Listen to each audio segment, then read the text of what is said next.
नमस्कार, देवभूमि चैनल में आपका स्वागत है। आइए बात करते हैं आने वाली एकादशी की, जो होगी परिवर्तनी एकादशी, जिसे ढोला ग्यारस, जल झूलनी एकादशी और वामन एकादशी के नाम से भी जाना जाता है। यह एकादशी बहुत महत्वपूर्ण है क्योंकि ये चातुर्मास का मध्यांतर होता है। इसमें हम बात करेंगे कि एकादशी किस दिन है, पारण कब करना है, कैसे करना है, नियम क्या रहेगा, और ये जो एकादशी है वो बाकी एकादशियों से किस प्रकार से भिन्न है। अर्थात बाकी एकादशी का जो व्रत पूजन करते हैं और ये जो पूजन करेंगे उसमें क्या भिन्नता है, आपको किसकी पूजा इस दिन करनी है भगवान श्री हरि के साथ, वो संपूर्ण जानकारी आपको आज के इस वीडियो में प्रदान की जाएगी। तो कृपया वीडियो को अंत तक देखें और सही जानकारी के अनुसार व्रत को नियम अनुसार करके भगवान का आशीर्वाद प्राप्त करें।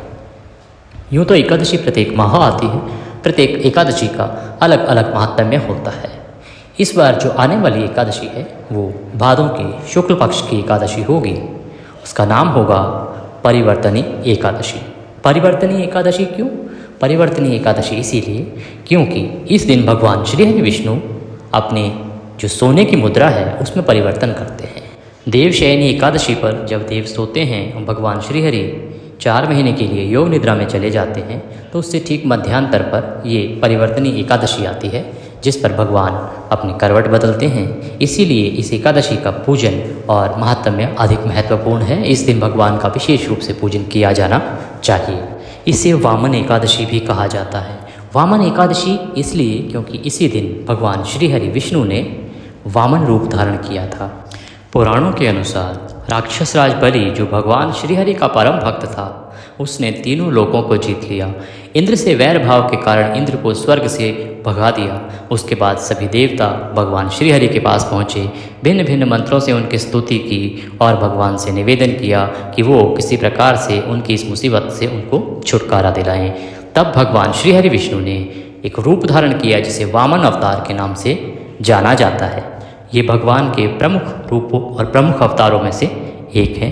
भगवान वामन रूप में एक छोटे से ब्रह्मचारी का रूप धारण करके राजा बलि के पास पहुँचे, और राजा बलि का ये नियम था, वो जो यज्ञ कर रहा था तो उसका नियम था कि जो भी ब्राह्मण उसके घर आएगा वो जो चाहेगा वह इच्छा उसकी पूरी की जाएगी। तो वामन रूपधारी भगवान श्री हरि ने बोला कि राजा संकल्पित होकर वचन दो कि जो मैं मांगूंगा वह आप प्रदान करोगे।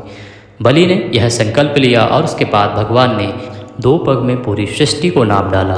तब भगवान ने कहा कि मैंने 3 कदम बोले थे, तीसरा कदम कहाँ रखूं? राजा बलि बहुत ही धर्मात्मा था। उसने भगवान के सामने अपना मस्तक कर दिया और बोला, हे प्रभु, तीसरा कदम आप मेरे मस्तक पर रखिए। इस प्रकार से इंद्र आदि देवताओं को उनका स्वर्गलोक और सभी लोक मिले और राजा बलि की मुक्ति हुई। इसीलिए इसे वामन एकादशी कहा जाता है, इसे ढोल ग्यारस भी कहा जाता है और जल झूलनी एकादशी भी कहा जाता है।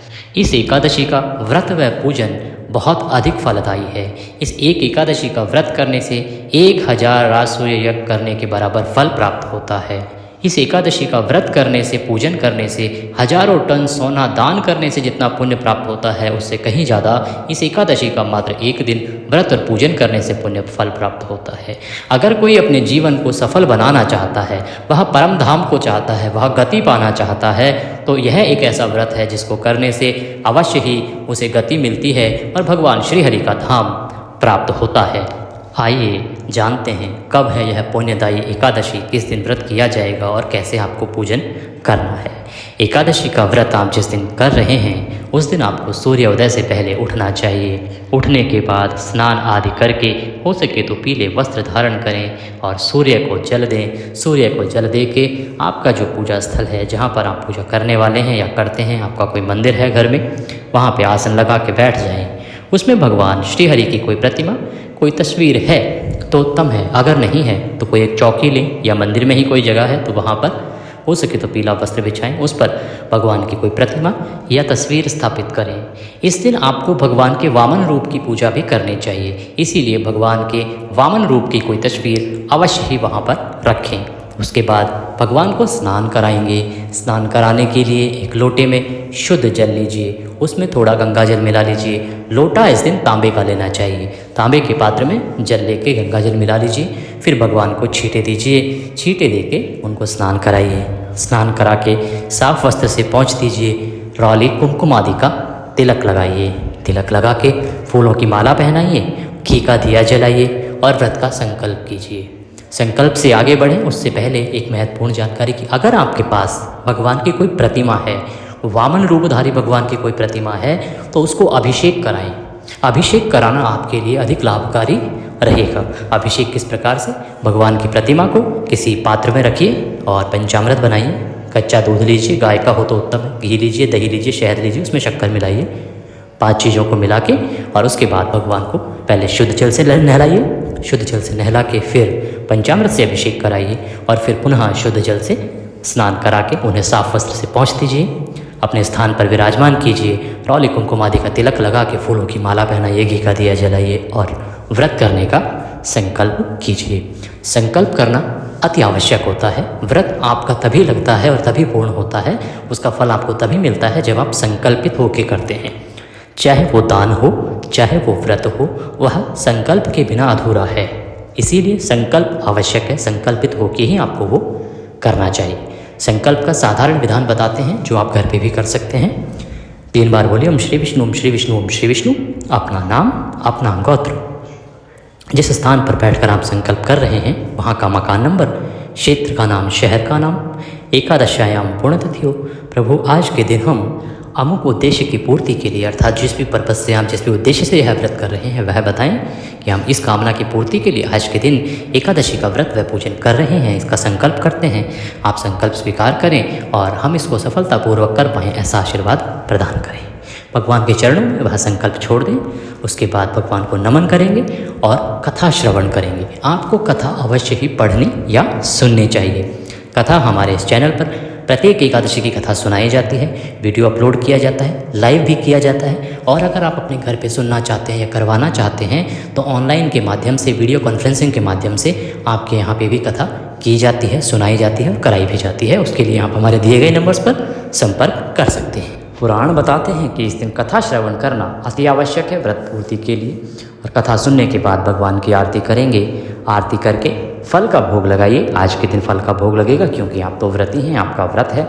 आप अगले दिन व्रत का पालन करेंगे। भोग लगा के प्रसाद सभी बंधु बांधवों में वितरित करेंगे। उसके बाद आप अपने दैनिक कार्यों में लग जाएंगे। कुछ नियमों का पालन करना है, शुद्धता का ध्यान रखना है, मन में किसी के प्रति द्वेष भावना, वैर भाव की भावना नहीं आने देनी है, किसी के प्रति आपको अपशब्दों का प्रयोग नहीं करना है और ब्रह्मचर्य का पालन करते हुए अपना समय व्यतीत करेंगे। सायंकाल को संभव हो तो भगवान के लिए कीर्तन करें, रात्रि को संभव है तो जागरण करें और पृथ्वी पर शयन करें। अगले दिन आप पारण के लिए सुबह सूर्योदय से पहले उठ जाएं। उठने के बाद स्नान आदि करके सूर्य को जल दें। पारण की विधि आगे बताएं। उससे पहले आपसे निवेदन है कि कृपया आप चैनल पर नए हैं तो चैनल को सब्सक्राइब कर लें, क्योंकि ये जो चैनल है ज्योतिष संस्थान का चैनल है। इस पर जो भी जानकारी दी जाती है वो ज्योतिष शास्त्र और पंचांग पर आधारित होती है। इसमें कोई भी जानकारी अपने मनगढ़ंत तरीके से नहीं बताई जाती है या अपने आप से कहीं से कॉपी पेस्ट करके नहीं दी जाती है। जो शास्त्र कहते हैं, जो पुराण कहते हैं, जो पंचांग कहता है वही आपको बताया जाता है और प्रत्येक व्रत और त्यौहार की जानकारी आपको दी जाती है। इसको सब्सक्राइब करने से लाभ ये होगा कि प्रत्येक व्रत त्यौहार की जानकारी आपको समय से मिलती रहेगी। आपको किसी से पूछने की भी आवश्यकता नहीं होगी कि कौन सा व्रत कब है, कैसे है, कहाँ करना है। इसीलिए चैनल को सब्सक्राइब कर लें। निवेदन यह है कि आप कृपया वीडियो को लाइक अवश्य करें। कमेंट बॉक्स में जय श्री हरि, जय श्री विष्णु लिखना ना भूलें, क्योंकि यह हमारी पूरी टीम के मनोबल के लिए बहुत आवश्यक है। जब आप एक कमेंट या एक लाइक करते हैं तो हमारी टीम का मनोबल बढ़ता है और वह और अधिक अच्छी जानकारी के साथ आपके सामने आने के लिए प्रेरित होती है। तो कृपया हमें प्रेरणा देने के लिए एक बार लाइक अवश्य करें और जय श्री हरि लिखना ना भूलें। भगवान सबका कल्याण करेंगे। पारण की विधि और नियम बताएं उससे पहले जान लेते हैं कि एकादशी का व्रत आपको किस दिन करना है। यह पुण्यदायी एकादशी है कब? इस एकादशी की तिथि की शुरुआत हो रही है 13 सितंबर को रात्रि को 10:30 पर। 14 सितंबर को रात्रि को 8:41 पर यह समाप्त होगी। उदया तिथि मान के अनुसार व्रत और तिथि का निर्धारण होता है एकादशी का, तो इसके अनुसार व्रत किया जाएगा 14 सितंबर को और इसका पारण आप करेंगे 15 सितंबर को। पूजा के लिए शुभ मुहूर्त रहेगा 14 सितंबर को, वो रहेगा सुबह 7:38 से और 9:11। इसके बाद राहुकाल शुरू हो जाएगा, तो उसमें आप कृपया पूजा ना करें। पारण के लिए 15 सितंबर को सूर्योदय से पहले उठें, स्नान आदि करके सूर्य को जल दें। जहां आपने पूजा की है वहां पर आसन लगा के बैठ जाएं। भगवान श्री हरि को स्नान कराएं, रौली कुमकुम आदि का तिलक लगाएं, फूलों की माला पहनाएं, घी का दिया जलाएं। अगर आपने कल से ही अखंड ज्योत जला रखी है तो वह उत्तम है। उसके बाद भगवान को भोग लगाएंगे। इस दिन भगवान को पीले चावल का भोग लगता है, या आप इस दिन खीर का भोग लगाएंगे, केसर युक्त खीर का। केसर युक्त खीर का भोग आप द्वादशी को लगाएंगे।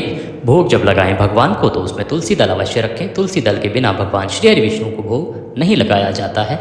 और तुलसी दल पहले से डाल के नहीं लाना है। जब भगवान के सामने आपने थाली रख दी है, पात्र रख दिया है, उसमें आप उनके सामने ही तुलसी दल डालें, रखें और उसके बाद भगवान से भोग के लिए निवेदन करें। और भोग लगाने के बाद भगवान को जलाचमनी कराएंगे। जलाचमनी करा के नमस्कार करेंगे। थाली आप उठा के बाकी जो भी प्रसाद है उसमें मिला दीजिए। और इधर अब आप भगवान को पुष्पांजलि अर्पित करेंगे। पुष्पांजलि क्यों की जाती है? शास्त्रों के अनुसार पुष्पांजलि इसलिए की जाती है कि आपने जो पूजा की है, एक तो भगवान से निवेदन करना है, दूसरा इसमें जाने अनजाने में बहुत सारी गलतियां आपसे हो सकती हैं, क्योंकि सभी को पूर्ण विधान नहीं पता होता। तो जाने अनजाने में हुई गलतियों के लिए क्षमा याचना करना भी आवश्यक होता है। अपने हाथ में पुष्प ले लीजिए, भगवान से निवेदन कीजिए। आवाहनम न जानामि विसर्जनम, पूजम चैवम न जानामि क्षम्यताम परमेश्वर। हे प्रभु, ना हम आपका आवाहन जानते हैं, ना पूजन जानते हैं, ना विसर्जन जानते हैं। हम तो अज्ञानी जीव हैं। जैसी बन पड़ी है वैसी सेवा आपके चरणों में की है। इसमें जाने अनजाने में कोई गलती, कोई त्रुटि, कोई भूल हमसे हुई हो तो प्रभु से क्षमा करें। हम हाथ जोड़ के निवेदन करते हैं, आपके सामने बारंबार नमस्कार करते हैं। हमारी गलतियों को क्षमा करें प्रभु, आप दया सिंधु हैं और हम आपके दर के भिखारी हैं। हमारी गलतियों को क्षमा करते हुए दया का आशीर्वाद प्रदान करें प्रभु। इसके निमित्त अब जाते हुए आपको अर्पित करने के लिए हमारे पास कुछ भी नहीं है। जैसा हम आरती में कह चुके हैं, तन मन धन सब आप ही का है। हमारे पास क्या है? मालती मलका जाति सत्त्राण संयुक्तम पुष्पांजलि मया दत्ता ग्रहणाम परमेश्वर। यह पत्र पुष्प की भेंट है प्रभु, इसे आप स्वीकार करें और हमें आशीर्वाद प्रदान करें। वह पुष्प भगवान के चरणों में अर्पित कर दें, भगवान को नमस्कार करें। उसके बाद आपको किसी ब्राह्मण को भोजन कराना चाहिए। ब्राह्मण को भोजन नहीं करा सकते हैं तो किसी मंदिर में या किसी योग्य ब्राह्मण को दान देना चाहिए, क्योंकि यह प्रातः काल का समय होता है। जब पारण करते हैं तो सभी एकादशियों में प्रातः काल का ही मुहूर्त निकलता है। इसीलिए अगर आप उस समय नहीं दे पाते हैं तो आप उसको निकाल के रख सकते हैं। अन्यथा हमारे नंबर्स यहाँ पर दिए जा रहे हैं। आप दक्षिणा स्वरूप जो भी दान देना चाहते हैं वह हमारे इन नंबरों पर पेटीएम के माध्यम से, फ़ोनपे के माध्यम से या गूगल पे या बैंक अकाउंट या जिस भी किसी माध्यम से भेजना चाहें आप हमें भेज सकते हैं, क्योंकि दान बहुत आवश्यक है जब आप एकादशी का पारण कर रहे हैं। तो इसीलिए यह दान करने के बाद आप आसन लगा के बैठ जाएं, अपना थाली लगाएं और हो सके, क्योंकि आपने अगर निर्जला व्रत किया है तो पहले गुनगुना पानी लें थोड़ा सा, उसमें थोड़ी चीनी डाल के उसको पिएं, क्योंकि आप जब 24 घंटे से कुछ नहीं खाए होते हैं तो वह एकदम से आप कुछ खाएंगे तो नुकसान कर सकता है। इसके बाद पारण के लिए बैठें, ओम नमः भगवते वासुदेवाय मंत्र का 5 बार जाप करें, भगवान को नमस्कार करें और व्रत का पारण करें। इस प्रकार से इन विधियों से आप पूजन करेंगे, पारण करेंगे, भगवान श्री हरि का आशीर्वाद आपको प्राप्त होगा। भगवान सबका कल्याण करें, इसी कामना के साथ आपसे विदा लेते हैं। कथा सुनना हमारे चैनल पर ना भूलें और बाकी जो वीडियोज़ हैं उनको देखना भी ना भूलें, क्योंकि सभी महत्वपूर्ण वीडियोज़ इस चैनल पर प्रदान किए जाते हैं। सनातन के विस्तार के लिए आवश्यक है कि इन वीडियोज़ को प्रचारित किया जाए, प्रसारित किया जाए। तो हो सके तो कृपया इस शास्त्रानुसार जो जानकारी है इसको अधिक से अधिक लोगों तक, सनातनियों तक पहुँचाएँ, ताकि सनातन का विस्तार हो सके, सभी सनातनी सही रूप से पूजा कर भगवान का आशीर्वाद प्राप्त कर सकें। भगवान सबका कल्याण करें, इसी कामना के साथ नमस्कार।